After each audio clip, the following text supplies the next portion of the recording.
جناب نوح علیہ السلام یعنی تبلیغ کرنے میں کوتاہی نہیں، اللہ کے نبی کوتاہی نہیں کیا، لیکن جناب نوح کے ساتھ ہے، لیکن اس کے باوجود کیا ہوا؟ ایمان نہیں لائی۔ جناب نوح کا ایک بیٹا کنعان نام تھا، وہ بھی ایمان نہیں لایا، یعنی ساتھ میں ہے، یہاں تک کہ جب عذاب آیا اور جناب نوح نے کہا کہ کشتی پہ سوار ہو جاؤ، آخرکار کیا ہوا؟ جناب نوح کی بات نہیں مانی، بیوی تھی لیکن اس کے باوجود نہیں مانی، یعنی جناب نوح کے ساتھ رہتے ہوئے کافرہ مری، کافرہ مری۔ یا جناب ہود علیہ السلام جو اللہ کے نبی ہے، جناب لوط علیہ السلام قرآن میں ذکر ہے۔ اب آپ دیکھیں جناب ہود علیہ السلام کی بھی ایک بیوی تھی جو کافرہ تھی، ایمان نہیں لائی۔ جناب ہود علیہ السلام تبلیغ کر رہے تھے لیکن اس کے باوجود بعض لوگ ایمان لائے۔ جناب ہود علیہ السلام کی زبان میں بہت سی وہ سمجھتے تھے مر گئے، جناب ہود علیہ چھوڑ کے چلے گئے، معلوم ہوا کہ صبح جو ہے پھر صحت مند ٹہل رہے۔ پڑھیے سلوات۔ تو جناب ہود علیہ السلام کی بیوی یہاں تک تعریف میں سنتے رہتے، یہاں تک ملتا ہے یہی جناب نوح علیہ السلام کی بیوی جب قوم نے ستایا، ایک مرتبہ بد دعا کر دیا، قحط پڑ گیا، بارش نہیں ہو رہی تھی، قحط پڑ گیا۔ اب جب قحط پڑ گیا تو سب جو ہے جانور پیاسے تھے، بھوکے تھے، لوگ بھوکے پیاسے تھے، قحط پڑ گیا، اناج وغیرہ نہیں۔ تو اب جو ہے چند افراد آئے، دوسرے قریے سے آئے، جناب نوح علیہ السلام کے گھر آئے، اور آنے کے بعد دروازہ کھٹکھٹایا۔ تو جب دروازہ کھٹکھٹایا تو کون نکلا؟ جناب نوح کی یہی بیوی رابعہ نکلی۔ کیسے آئے؟ کیا ہوا؟ کہا جناب نوح سے ملنا ہے۔ کہا اس وقت جناب نوح گھر پہ نہیں ہے، کام کیا ہے؟ کہا کام یہ ہے کہ قحط پڑ گیا ہے، سب جانور بھوکے مر رہے ہیں، ہم لوگ بھوکے اور پیاسے ہیں، ہم اس لیے آئے ہیں کہ وہ دعا کر دے تاکہ بارش ہو جائے۔ تو بیوی نے کیا کہا؟ کہا نہیں مقدس ہوتے اپنے لیے بارش کے لیے خود ہی دعا کر لیتے، اتنے مقدس۔ کہا بہرحال وہ جائیں ہے کہاں؟ بتایا۔ اب جو ہے یہ قوم جو افراد تھے گھبرا نہیں رہے، ہاں بس تھوڑا سا تمیز، تھوڑا سا نا، تو پہنچے باہر اور بتا دیے، معلوم ہوا گئے، جناب نوح علیہ السلام سے کہا کہ اللہ کے نبی ایسا ایسا مسئلہ ہے، دعا کر دیجئے۔ جناب نوح علیہ السلام نے دعا کی، زبردست بارش ہوئی۔ اب جب جانے لگے تو پھر سوچا کہ پوچھ لیں، تو پھر رک گئے۔ رکنے کے بعد جناب نوح سے پوچھا کہ اے اللہ کے نبی، ہم آپ کے گھر پہ گئے تھے، ایک عورت تھی، یہ بتائیے وہ کون تھی؟ جناب نوح نے کہا کہ یہ بتاؤ مسئلہ کیا ہے؟ کہا کہ ہم جب کہا تھا ان سے دعا کے لیے آئے ہیں تو انہوں نے کہا کہ اپنے زراعت کے لیے اور کھیت باڑی کے لیے خود ہی بارش کرا لیتے، اتنے جو ہے مقدس ہوتے۔ تو جناب نوح علیہ السلام نے کہا کہ دیکھو ہر مومن کے ساتھ جو ہے ایک دشمن ہوتا ہے، چھپا ہوا جو ہے ہر مومن کے ساتھ جو ہے وہ دشمن ہوتا ہے، چاہے دوست نما دشمن ہو۔ پڑھیے سوال۔ دوبارہ یہ کافرہ چلی گئی۔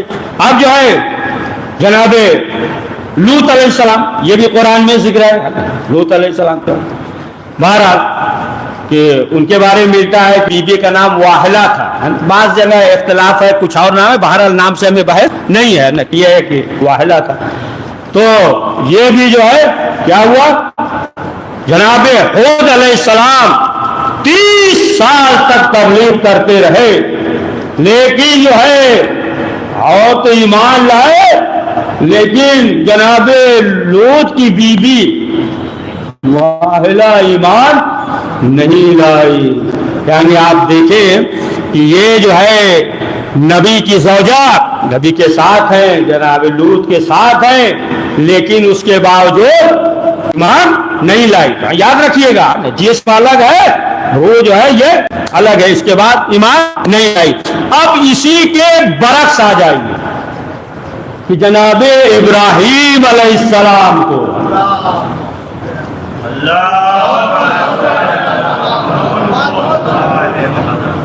کہ جب آگ میں ڈالا گیا نا جنہیں کے ذریعے کہ انسان جو ہے قریب نہیں جا سکتا۔ دیکھیں نمرود چاہتا تو پھانسی دلوا دیتا، جناب ابراہیم ختم ہو جاتا، کوئی مسئلہ تھا نا، کسی سے بھی کہہ دیتا قتل کر دو، لیکن اتنا اہتمام کیا، 6 مہینے تک لکڑیاں جمع ہوئی تاکہ اتنا خوف رہے کہ کوئی کسی کے ذہن میں جو ہے ابراہیمی تصور بھی نہ رہے، سمجھے؟ تو بہرحال اور نجریک کے ذریعے ادھر جو ہے جناب ابراہیم کو پھینکا گیا۔ کون؟ نمرود، جس نے کرایا، جس نے خدائی کا دعویٰ کیا۔ تو اب ملتا یہ ہے کہ نمرود کی بیٹی جو ہے ایک بلندی سے دیکھ رہی تھی، اور جناب ابراہیم جو آگ میں آئے تو آگ جو ہے گلزار ہو گیا۔ کیا دیکھا؟ یہ آگ جو ہے انہیں جلا نہیں رہی ہے، اور وہی بلندی سے اس نے کہا، ابراہیم سے سوال کیا، کیا چیز ہے کہ تمہیں آگ نہیں جلا رہی؟ دیکھیں پروردگار نے آواز کو جناب ابراہیم تک پہنچا دیا، سوال کیا کیا چیز ہے کہ آپ کو آگ نہیں جلا؟ جناب ابراہیم نے جواب دیا کہ ہمارے دل میں جو ہے صرف اللہ کی محبت ہے، جب اللہ کی محبت ہو تو پھر آگ جو ہے وہ اثر نہیں کرتا۔ آخرکار کیا ہوا؟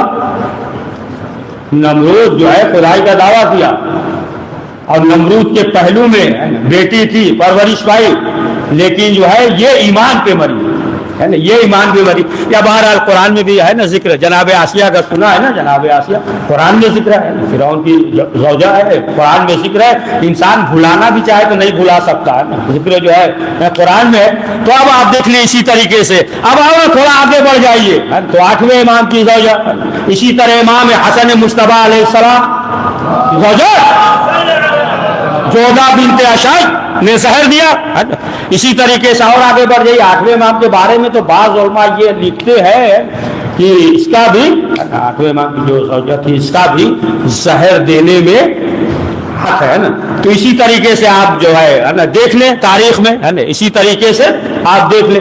تو اب معلوم یہ ہوا ہے نا کہ ادھر جو ہے پہلو میں رہتے ہوئے جو ذکر کر دیا ہے 2-3 رہتے ہوئے ایمان نہیں لائے، اور ادھر دیکھ لیجیے کہ ادھر پہلو میں ہے نمرود ہے یا مثلا فرعون ہے، اس کے باوجود جو ہے ایمان لے کر آئی۔ تو معلوم یہ ہوا کہ ایمان کا تعلق جو ہے وہ دل سے ہے، وہ ضمیر سے ہے۔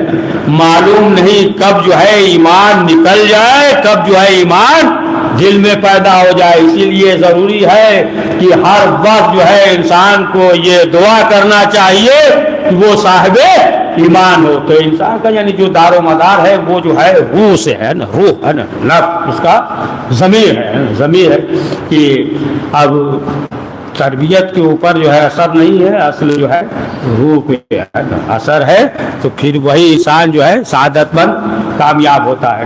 8ویں امام کے سلسلے سے آپ دیکھ لیں کہ امام سے ہر ایک راضی ہے نا، ہر ایک جو ہے خوش، یہاں تک کہ دشمن جو ہے وہ بھی خوش تھے۔ تاریخ میں یہ ملتا ہے، ابھی وقت نہیں ہوا، 5 منٹ پڑھے نا، ہاں گھبرائیے گا نہیں۔ یہ امام کے بارے میں یہ ملتا ہے، امام حمام میں گئے، عمومی حمام، ایک شخص تھا وہ پہچانتا نہیں تھا، اس نے امام سے کہا کہ آپ ہمارے جسم میں پانی ڈال دیجیے۔ لیکن دوسرا شخص ہو تو کتنا ناراض ہو جائے گا نا۔ امام سے کہا کہ آپ ہمارے اوپر پانی ڈال دیجیے جگ وغیرہ سے۔ امام نے جو ہے لوٹا جگ جو بھی سمجھ لے اٹھایا، پانی ڈالنے لگے، جیسے پانی ڈالا ایک شخص آ گیا، امام کو پہچانتا، چیخنے لگا، اور تم نے یہ کیا، تمہیں کیا ہو گیا، تم پہچانتے نہیں ہو، یہ فرزند رسول ہیں، آپ کو پہچانتے نہیں تھے۔ تو امام نے کہا کہ نہیں، دیکھو یہ نیکی ہے اور ہم یہ چاہتے تھے کہ اس نیکی کو ہم انجام دیں۔ تو آٹھویں امام اس سلسلے سے کہ سلسلے سے یہ ملتا ہے، خود جو ہے جو بھائی زید نام تھا ان سے بھی یہ کہا کہ دیکھو یہ نہ سوچنا کہ انسان جو ہے حسب یا نسب یا اس کی وجہ سے بلند ہو جائے گا، نہیں، بلندی کا معیار جو ہے وہ تقویٰ ہے، بلندی کا معیار تقویٰ ہے۔ دیکھا یہ جائے گا کہ تقویٰ ہے یا نہیں، یہ نہیں دیکھا جائے گا کون کیا تھا، ارے تم کیا ہو۔ پڑھیے صلوات۔ تو اصل جو ہے معیار بلندی کا امام نے فرمایا کہ وہ تقویٰ ہے۔ اور آٹھویں امام جو ہے یہاں تک کہ آپ دیکھیں کہ جو بھی امام کی خدمت میں حاضر ہوتا ہے، صلوات پڑھیے، 5 منٹ اور پڑھیں، امام کے ہے نا، ابھی مسائل نہیں پڑھ رہے ہیں، تو امام کے سلسلے سے یہ ملتا ہے۔ تمام امام کے چاہنے والے موجود ہیں، آٹھویں امام بھی موجود ہے۔ یہاں تک کہ ایک شخص مسافر تھا، وہ آ گیا اور آنے کے بعد اس نے کہا کہ مولا آپ سے کچھ کام ہے۔ امام نے کہا کہ ٹھیک ہے رک جاؤ۔ جب لوگ چلے گئے، چند افراد بیٹھے، تب اس نے آٹھویں امام سے کہا مولا ہم مسافر ہیں، بس اتنا دے دیجئے کہ ہم گھر تک پہنچ جائیں، اور گھر پہنچنے کے بعد جو ہے آپ کی طرف سے صدقہ دے دیں گے۔ امام نے کہا کہ ٹھیک ہے بیٹھے رہو۔ اب اس کے بعد امام حجرے میں گئے اور جانے کے بعد دروازے کے پیچھے کھڑے ہو گئے، اور ادھر سے امام نے جو ہے صرف ہاتھ لوگ لے کر جاؤ اور ہماری طرف سے صدقہ وغیرہ دینے کی ضرورت نہیں ہے، لے کر چلے جاؤ۔ وہ شخص چلا گیا۔ بعد میں جو افراد موجود تھے، لوگوں نے سوال کیا کہ مولا سوال کیا تھا آپ سامنے بھی آ کر دے سکتے تھے، دروازے کے پیچھے کھڑے ہو کر آپ نے دیا، آخر اس کی وجہ کیا ہے؟ تو امام نے کہا کہ ہم یہ نہیں چاہتے تھے کہ وہ ہمیں دیکھ کر شرمندہ ہو، چہرے پہ شرمندگی کا احساس نہ ہو۔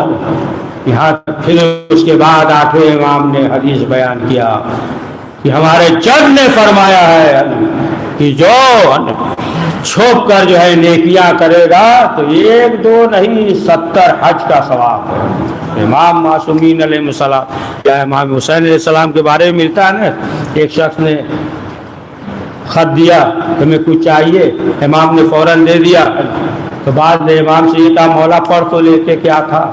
معلوم ہوا کہ مثلا مثال دے رہے ہیں کہ 1 کلو کھجور چاہیے، معلوم ہوا 5 کلو دے دیا آپ نے، پڑھ تو لیتے کتنا چاہیے۔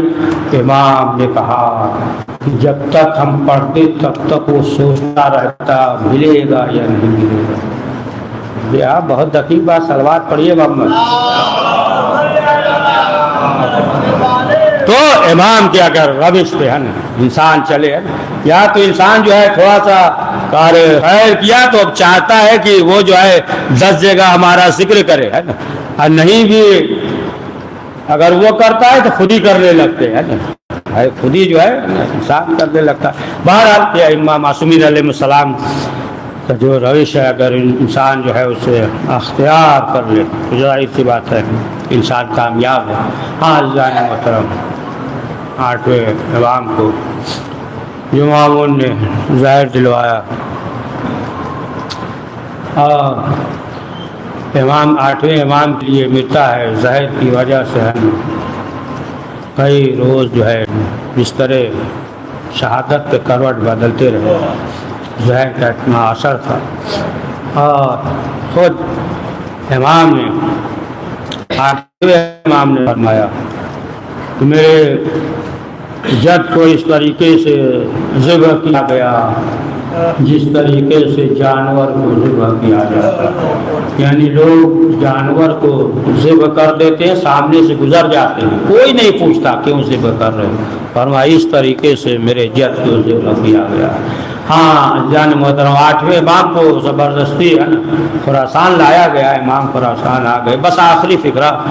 اور 8ویں امام کی بہن معصومہ قم جب بھائی سے ملنے کے لیے جب منزل صحابہ پہ پہنچی، اور اس کے بعد جب قافلہ چلا اور معصومہ قم نے دیکھا کہ سیاہ پرچم، شہر میں سیاہ پرچم لگا ہوا، سیاہ لباس پہنے ہوئے ہیں، لوگوں سے سوال کیا، بہرحال مصعب بن خزرج اور دیگر افراد سے سوال کیا، لیکن کچھ دیر تک کسی نے کچھ بیان نہیں کیا۔ جب بار بار اصرار کیا تب بتایا کہ آپ کے بھائی کی شہادت ہو گئی۔ تو روایت میں ملتا ہے کہ شہزادی جو اس کے بعد سے 17 دن زندہ رہی کہ بھائی سے ملاقات نہ ہو سکی۔ میں کہوں گا معصومہ قم آپ نے صرف سنا ہے، لیکن ایک بہن تھی جو 70 قدم کے فاصلے پہ یہ منظر دیکھ رہی تھی۔ شہزادی زینب تعجب سے کہہ رہی تھی، ارے حل انت اخی، کیا تو ہی میرا بھائی ہے؟ اے عزادارو، ادھر شہزادی زینب خیمے میں آئی، سیاہ دیا چلی، زمین کربلا ہلی، قدر الحسین بے کربلا صدا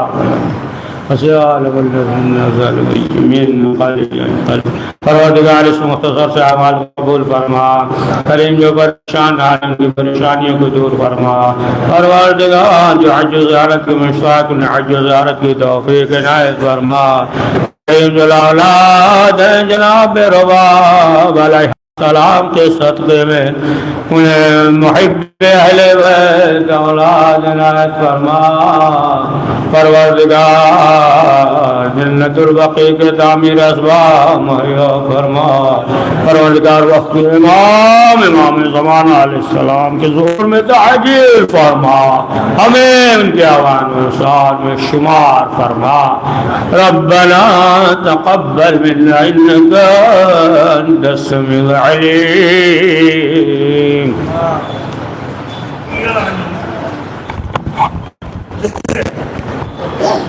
السلام علیکم ورحمۃ اللہ، السلام علیکم رسول اللہ، السلام علیکم علی ابن ابی طالب، السلام علیکم فاطمہ زہرا سیدۃ نساء العالمین، السلام علیکم خصوصاً ابو الفضل عباس ابن امیر المؤمنین، السلام علیکم رحمۃ اللہ وبرکاتہ، السلام علیکم یا غریب الغرباء، السلام علیکم یا معین الضعفاء والفقراء، السلام علیکم سلطان یا ابن حسن یا ابن موسی الرضا بسم اللہ الفدا ورحمۃ اللہ وبرکاتہ، السلام علیکم یا صاحب سب الزمان، الامان الامان الامان، السلام علیکم یا خلیفۃ الرحمن، السلام علیکم یا شریک القرآن، السلام علیکم یا امام زماننا ھذا، اجل اللہ تعالی فرجک وسهل اللہ مخرجک وظہورک ورحمۃ اللہ وبرکاتہ۔